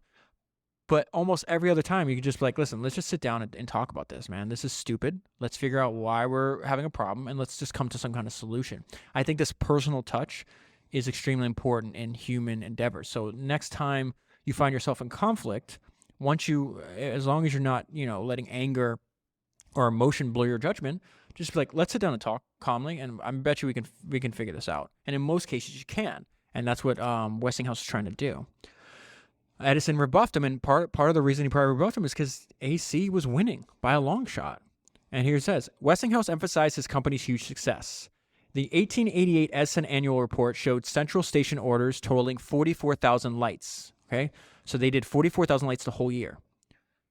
In October of 1888, his firm's orders was 48,000 lights. So he did more in October than Edison did in an entire year, and Edison had a huge head start on him because, again, other people saw the same exact thing that Tesla and Westinghouse saw, that the AC was going to win out. Edison does win a few battles. This is not like, this war goes on for quite a bit of time. So it says, Edison could feel happy about the drop in copper prices. So light bulbs need copper at the time. And there was what he's talking about there was like a small group of people try to corner the market on the world's copper prices and try to basically create a monopoly so they could jack up prices. That affected Edison for a little bit, and it didn't really affect Westinghouse as much because AC required less lighting or less copper. I don't know the exact details. Obviously, I'm not well versed in all the materials, but that was actually that monopoly was penetrated and broken up, and it was actually done by like market forces, like scrap dealers or whatever the case was. But anyways, the price dropped. So that's what they're talking about there. His clear-cut light bulb patent win in the courts. That happened over and over again. And Tesla's humbling in the real world of making things work. So what they're talking about is Westinghouse bought Tesla's AC system, whatever you want to call it. But after a year, he left Westinghouse because they couldn't make it work. He makes it work later on. They just couldn't at this point in the story. There was also the unexpected appearance of a new and powerful player. All through the war of electric currents, both Edison and Westinghouse were continually in the public eye, whether through their proxies or firsthand. Notably absent from this very public fray was the other major AC company, the Thomas Houston Company. So the Thomas Houston Company winds up, it's run by, check this out, if you think about where you're at in life. Hopefully you're working on things that you want to, but maybe like a lot of people, you're in a spot where you're like, man, I know I could do better. The guy that runs Thomas Houston, you know what he did before he runs Thomas Houston? And remember, Thomas Houston merges. They went up acquiring 75% of the market into General Electric. He sold shoes. He was a shoe salesman. My point being is like where you're at now is not indicative of where your life will always be. You are perfectly capable. You are human. You're an adaptable person. You can learn new skills. You can do whatever you want to do that you set your mind to. This guy went from selling shoes to running the largest electric company in the world. Come on, that's amazing. Edison obviously is going to be forced into merging with him. He doesn't like the guy. Westinghouse doesn't like him either. But nonetheless, I thought the fact that he sold shoes before he started an electric company is quite inspiring. So there's this huge, really, a lot of the public relations battle in the War of the Currents, is according to this book, was really one-sided. Edison was really attacking Westinghouse, and Westinghouse is really smart, and he's like, this is a lesson what we're going to focus on here, is don't play the other person's game. So Westinghouse hires this guy named Henrik, who's a former reporter. He's basically saying, hey, I need positive PR. I want positive PR. I don't want you going out attacking the other people, okay? And so Henrik's reads a story about same thing. They're attacking AC and Westinghouse, and Henrik's is getting mad. So he runs up to Westinghouse, or Henrik's is getting mad. And Henrik's runs up to Westinghouse's office. He's pissed off. He's like, and he just bursts in the door. He's like, can you believe this is happening? And this is Westinghouse saying, he says, he saw that Henrik's was agitated and what he was clutching, the newspaper. The Pittsburgh industrialist cocked his great head and asked Heinrichs, well, what's the hurry? And then Heinrich says, don't you think we ought to say something against these slanders and false statements? Heinrichs would always remember how Westinghouse eyed him for a few seconds. Westinghouse smiled. Heinrichs, they tell me you're quite a whist player. Whist is like something like bridge, some kind of like game. Is that so? Heinrichs admitted a fondness. Well, then, you know the meaning of the expression, don't play the other fellow's game. Heinrichs found this thought puzzling. What did the game whist have to do with Edison? Westinghouse explained. Now, seriously speaking, all this opposition to the alternating current is doing our business a great deal of good. He's understanding there's no such thing as bad publicity. We are getting an invaluable amount of free advertising. As a practical commercial proposition, the alternating current system is so far superior to the direct current that there's really no comparison. By keeping up this agitation about the deadly alternating current, they are playing our game, and we are taking the tricks. They hope that by their power, their influence, they can accomplish the arrest of the march of progress. This, by the very laws of nature, cannot be done.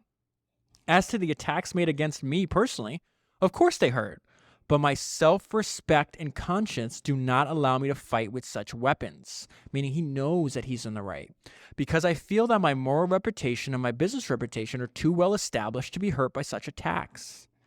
By letting others do all the talking, we shall make more friends in the end than if we lower ourselves to the level of our assailants. I mean, I don't know how you can come away from this reading this book or listening to this podcast without a lot of respect for the mind and philosophy of George Westinghouse. So one of the ways that Edison decides to fight the war is by trying to get, the time New York State, or it might be New Jersey, let's say it's New York, is saying, we're going to outlaw, they have the death penalty, they don't want to hang people anymore, so they're asking people to come up with different, more humane ways of killing people. And they come up with the idea of the electric chair. And so Edison wanted to, he was contacted as an expert on electricity. So he says, oh yeah, the perfect thing to kill people is Westinghouse's machines. And this is more evidence that there's no such thing as bad publicity, because they're using these machines now to kill people. And he says, despite Edison's war against alternating current, the month of September 1890, soon after the first botched electrocution, so they use the machine, they think the guy's dead after 12 seconds. They pronounce him dead, and then he comes back to life. He was never really dead, obviously. And so they have to keep electrocuting him, and it was a very gross and public spectacle, and it made news everywhere, right? So that's what they mean by botched electrocution. At the exact same month this happened, there was a banner sales month for Westinghouse Electric Company. In 4 short years since it was established, total annual sales soared from $150,000 a year to more than $4 million. So he's clearly winning this war. Now, he's doing a lot of sales, but he has a lot of debt. These are capital-intensive businesses, like I said earlier. And so there's 2 or 3 great recessions, if not depressions, that happen during this time. And they, sometimes they start overseas and they spread to America. Sometimes they start in America and spread elsewhere, like many banking crises tend to do. And so at this point, he needs a lot of money to pay off all his debt, because they're calling in loans, because a lot of these banks are having runs on the banks, and they need money to satisfy their depositors. So this is another example that if you're going to do anything great, you need a lot of pigs. What I referenced earlier, Jim Clark's idea. And so he's trying to raise money. The bankers are seeing an opportunity of weakness, so they try to they're like, oh yeah, we're going to give you money, but we want to make sure that your company is properly managed. Okay, so this is Westinghouse forcing them to change from being chickens to pigs. The phrase properly managed reflected an ominous turn of events. Believing Westinghouse cornered, one of the bankers saw an easy chance to gain partial control of this highly valuable industrial property. He said to his colleagues, Mr. Westinghouse wastes so much on experimentation, how ridiculous is that, and pays so liberally for whatever he wishes in way of service and patent rights, that we are taking a pretty large risk if we give him a free hand with the fund he has asked us to raise. We ought to at least know what he is doing with our money. When the bankers demanded a voice in management, Westinghouse explained in a genuine and pleasant way that this was impossible. He had always run his own companies. They were flourishing before this immediate need to pay off electric creditors, and he had no intention of being second-guessed or told what to do. The two sides went back and forth at some length until Westinghouse said he must have an answer. Either they were providing a loan, no strings attached, or they were not. So they said they won't. To their astonishment, instead of being staggered, he rose with a smile, remarking, "Well, thank God I know the worst at last." It was not Westinghouse, impenetrable as ever, who was shaken, but the overreaching bankers. Westinghouse told several jokes, bade the silent bankers good day, and left the room. They had just witnessed the deservedly famous Westinghouse courage. So he goes and he finds other financiers. And he's like, my business is good. You can look at the numbers. We just raised a lot of debt. And obviously, most businesses, you shouldn't be doing that. In the case of what they're actually inventing, in this case, it sounds to be, had to be, there was no other way. And he winds up finding people, he recapitalizes the company. This happens to him actually twice. And at the very end, 20 years in the future from where we're at now, maybe a little less. They wound up successfully bankrupting the company and installing I wouldn't say adult supervision because the guy's like 50 years old at the time, but they do make him have management, and then he winds up leaving the company. I'll talk more about that later. But before he recapitalizes, he goes to Tesla, and he's like, listen, I set up this agreement with you. You get royalties, and this Tesla basically gives up the royalties to save Westinghouse. And I'm going to read to you the description of how this event happens. And it's sad from Tesla's perspective because he didn't have a lot of money. Then he has this huge success, makes a little bit of money, and he winds up this decision he's going to make right here is going to wind up costing him close to $20 million. And he needed that later in life. He did not have a good later life. So they're meeting. He says, elaborated upon the crisis and asked Tesla to repudiate his contract and forgo his patent royalties. Tesla described this critical episode in his own life. Your decision, said Westinghouse, determines the fate of the Westinghouse company. Tesla says, suppose I should refuse to give up my contract. What would you do then? Westinghouse replies, in that event, you would have to deal with the bankers, for I would no longer have any power in the situation. And if I give up the contract, we will save your company and retain control so you can proceed with your plans to give my polyphase system to the world? Westinghouse replies, I believe your polyphase system is the greatest discovery in the field of electricity, Westinghouse explained. It was my efforts to give it to the world that brought on the present difficulty, but I intend to continue no matter what happens to proceed with my original plans to put the country on an alternating current basis. Mr. Westinghouse, said Tesla, you have been my friend. You believed in me when others had no faith. You were brave enough to go ahead and pay me. When others lacked courage, you supported me when your own engineers lacked vision to see the big things ahead what you and I saw. You have stood by me as a friend. The benefits that will come to civilization from my polyphase system mean more to me than the money involved. Mr. Westinghouse, you will save your company so you can develop my inventions. Here's your contract, and here is my contract. I will tear both of them to pieces, and you will no longer have any troubles from my royalties. Is that sufficient? That's a hell of a level of dedication that Tesla had to bringing electricity to the world. I think our goal should be to work in an industry that excites us like electricity excited Tesla. Here's an example of that. Tesla understood that many branded him a visionary for his deep belief that in time, energy would be easily extracted from the universe around us. He pointed out, we are whirling through endless space with an inconceivable speed. All around us, everything is spinning. Everything is moving. Everywhere is energy. There must be some way of availing ourselves of this energy more directly. Then with the light obtained from that medium, with the power derived from it, with every form of energy obtained without effort, from the store ever exhaustible, that's an interesting way to describe it, humanity will advance with giant strides. The mere contemplation of those magnificent possibilities expands our minds, strengthens our hopes, and fills our hearts with supreme delight. With that, Tesla bowed modestly and stood beaming as the audience rose to its feet and thunderously clapped in amazement at what they had just seen and heard. So this is one of his world-famous demonstrations of new inventions that he was making at the time, too. This is the beginning where Edison is going to be starting to be forced to merge. Westinghouse's determined quest for money continued. Thomas Edison might well have gained great pleasure from Westinghouse's financial woes were he not much in the same predicament. That's what I meant about these are businesses that created unbelievable value to the world, but as far as profit at this point in time, not so much. The previous summer's reorganization, meaning they had to pay off debt too, so they reorganized, was not after all such a great arrangement. So the Edison Electric Company the president is this guy named Villard. He said Villard was well aware from his previous efforts to merge Edison's company with rival firms that Thomas Edison bristled at such talk. The inventor had angrily dismissed the notion that mergers would solve any problems. As for merging with Thomas Houston, that was absolute anathema. Edison had already denounced its men for having boldly appropriated and infringed every patent we use. Moreover, Edison fervently believed that were he to combine with any of his hated rivals, his inventive fertility would drive up. If you make the coalition, my usefulness as an inventor is gone. My services wouldn't be worth a penny. I can only invent under powerful incentive. No competition means no invention. But here's the problem with this. He doesn't want to merge, but he only held 10% of his own company's stock.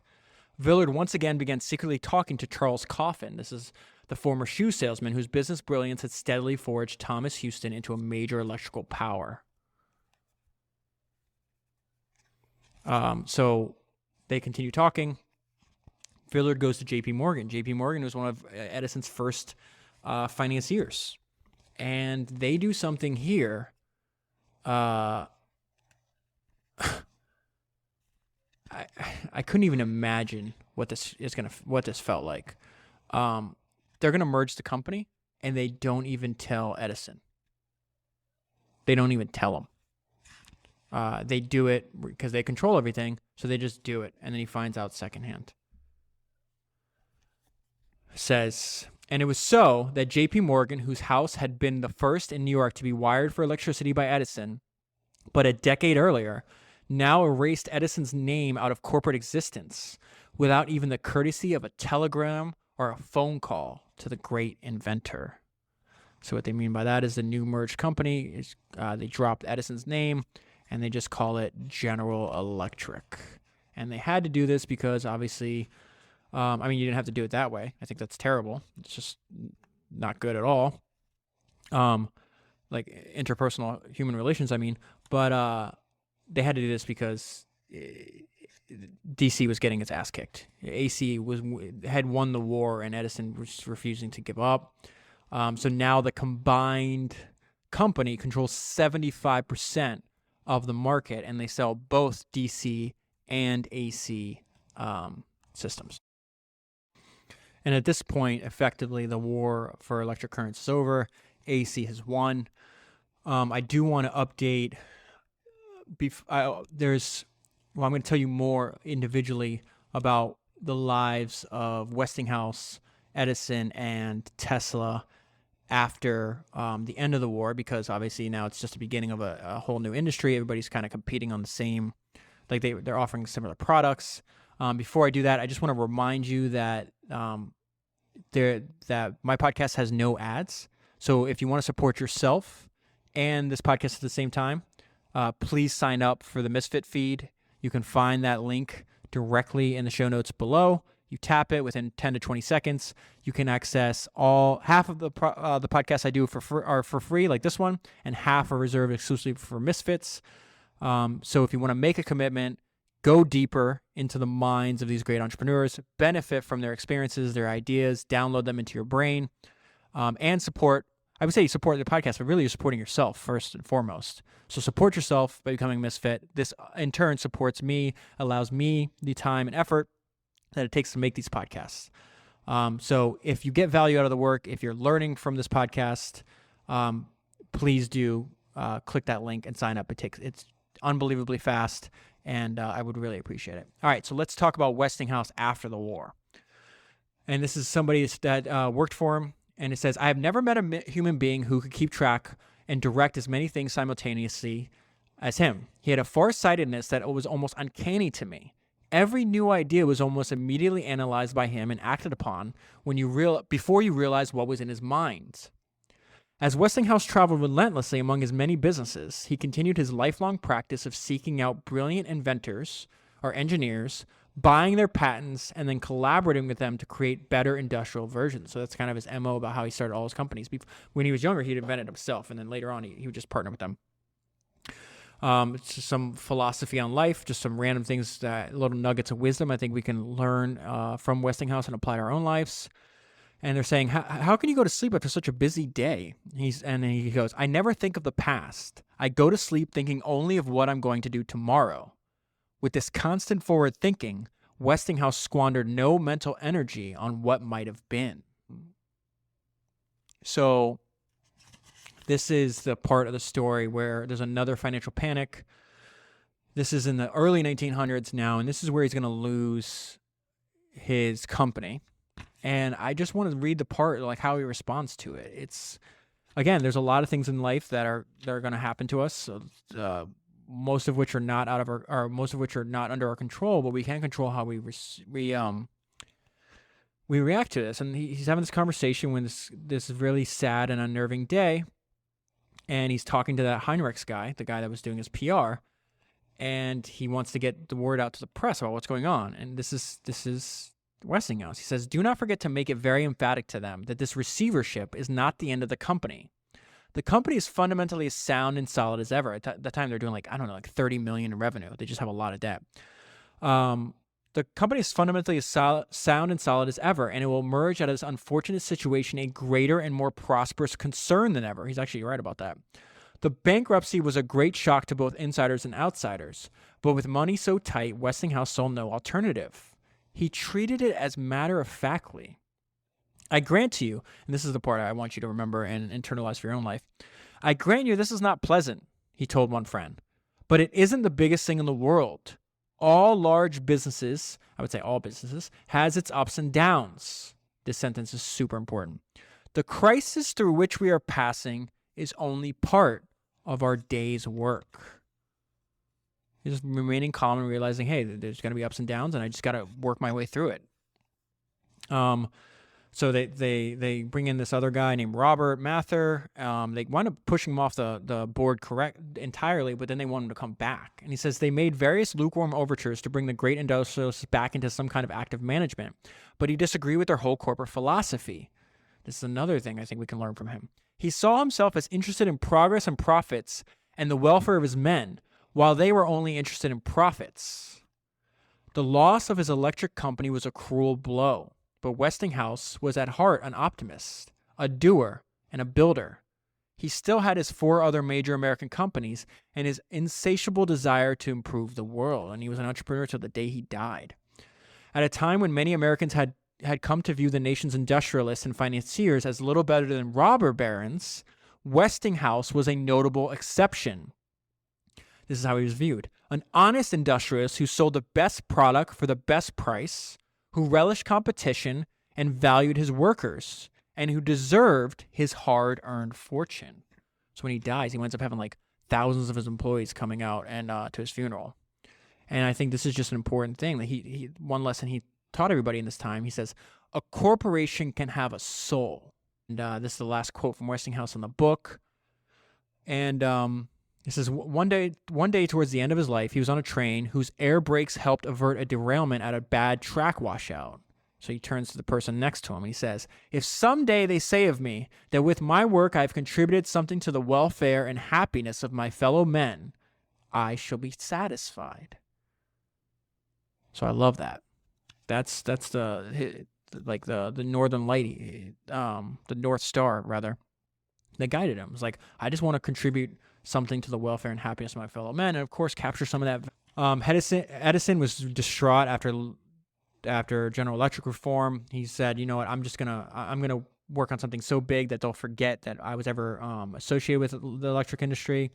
Winds up doing spending years and a lot of money on this failed iron ore business, but he goes on and creates surprisingly the movie business. Says Edison had set up a primitive movie studio, and by 1904, with the Edison Studios, they made a movie called The Great Train Robbery.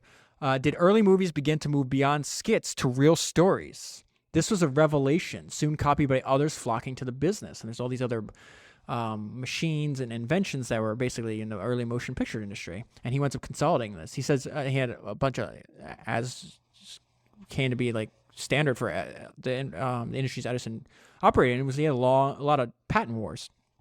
But he wins. Like he won the light bulb patent war. Long drawn-out patent wars. He emerged triumphant as the holder of the key motion picture patents in 1907.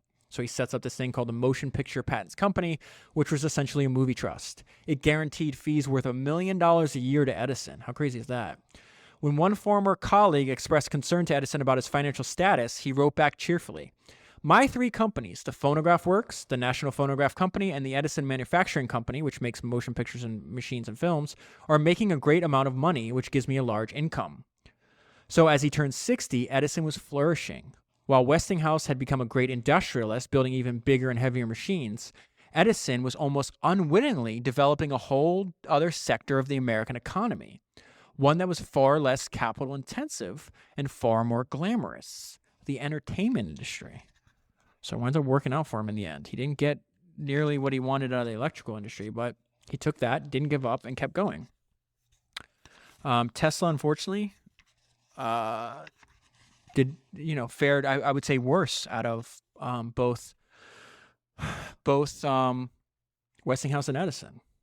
And this is a little bit about Tesla. His dreams were big, far beyond the imaginings of his peers, and very expensive. Tesla's idealistic and generous renunciation of his AC royalties was beginning to haunt him. At $2.50 per horsepower, one can quickly calculate that Tesla had nobly forfeited a princely and heartbreaking sum of $17.5 million in royalties. And that's just the American induction motors. At that time, they've generated 7 million horsepower that he gave up. So he would have made more than that, assuming he would have got the patents in Europe as well. And I'll close on this. To this day, Nikola Tesla remains a brilliant but enigmatic figure, a scientist, inventor, dreamer, and visionary. He did find patrons later in his life. He was allowed to live in, he lived the rest of his life in New York City, lived in hotels and whatever the case was, but he did not have a lot of money. Electricity had, so it says, to this day, he remains a brilliant but enigmatic figure, a scientist, inventor, dreamer, and visionary. Electricity had created many, many millionaires, but Tesla, who made possible the electric age, was never one of them. Still, he did live to see his AC system straddle the globe. Remember, that was his original goal. Illuminating nation after nation and powering millions of motors. Almost 60 years after he had stepped ashore in New York, dreaming a big dream of electrifying the world, the dream had more than come to pass. Whew. I will leave the story here. As you can see from the length of this podcast, I had a lot of notes. There's a lot. I really, really enjoyed this book. When it was over, I felt like I always talk about that feeling. You know, when you get to the end of a great book, there's this weird, melancholic, I don't know even the name of the feeling. It's like you're very satisfied you got to the end, but very sad at the same time that it ended. I really think Jill, and it's spelled Jonnes. I'm pronouncing that Jones. I have no idea if that's how you pronounce it. But if you want the rest of the story, here's how you can support the author, yourself, and the podcast simultaneously. I leave a link in the show notes for every book that I cover. You click that link. It's an Amazon affiliate link. If you click that link and buy the book using that link, Amazon sends me a small percentage of the sale at no additional cost to you. It's a great way to support the author who did an unbelievable amount of work that we can learn a lot from. Support yourself by reading a great book. There's very few better uses of your time than, especially if you're obsessed with entrepreneurship like I am, and like millions and millions of people all over the globe. Hard to find, other than outside of your own work, a better use of your time than reading about entrepreneurs of the past, learning from their mistakes, stealing their good ideas, which they, in some cases, took 70 years for them to figure out. And you also support the podcast at the time. So it's a win-win-win. And you'll just get a fantastic story. You can click that link, or you can just go to amazon.com/shop/Founders Podcast. You will see not only this book, but every single other book that I've ever reviewed for this podcast. And if you go to there, you'll see which book I'm working on. It's like a way to have a sneak preview to see what next week's podcast is about. I usually post that and put it on the list a week in advance. What else? Misfit Feed. If you're ready to take it to the next level, if you're serious about studying, doing the same thing that Thomas Edison did, doing the same thing that Steve Jobs, Jeff Bezos, Elon Musk, literally almost every single entrepreneur that we've covered, if you're ready to do what they've done and what they showed you with their actions they thought was a good idea, which is to continue to study entrepreneurs that came before you, more importantly, learn from entrepreneurs that came before you, you're missing out. You're missing half of the episodes that I've done by not signing up for the Misfit Feed. So the value that you'll get is incalculable. The value of ideas that people spent their entire lives figuring out that you can then just download into your brain and very quickly. It's worth, who knows what that these ideas will be worth over your lifetime as you continue to dedicate your time and effort into whatever it is you're working on, whatever craft that you're pursuing. So please support. Again, that's another thing where you're supporting yourself. You're supporting me and allowing me to spend all the time that it takes to make these. And I still, I don't know if there's another podcast on the planet that that's coming out on a weekly basis that prepares more than I do. Having to read hundreds of pages, taking notes, going back and looking, and trying to make something that hopefully you find entertaining, but because I think entertainment is the way. It's like the Trojan horse. Make this entertaining, and at the same time you'll learn a lot. So please, if you've learned from my work and you value my work, consider doing that, and I would really greatly appreciate it. So you know where to get the books, you know where to get the Misfit feed. I mentioned earlier, if you leave a review, how to do that. And if you want, I'll leave a link. I take a lot of notes on talks by entrepreneurs. So if you want to, I'll leave the link. I'm just going to leave the link for the Jeff Bezos one, because his ideas on comparing and contrasting the internet industry with the electrical industry, I think is important, especially because we are in the very beginning of this internet revolution that we're living through that's affecting all areas of our life. And Jeff is one of the smartest people I've ever come across. And the way he thinks about things and his presentation was just fantastic. I not only read my notes, but I'll link to the whole, in the notes, I link to the whole talk, and it's worth the 18 or 20 minutes it takes to watch it. So please tell your friends about the podcast. Thank you very much for listening. Thank you very much for your support. And I will be back next week with another biography about an entrepreneur.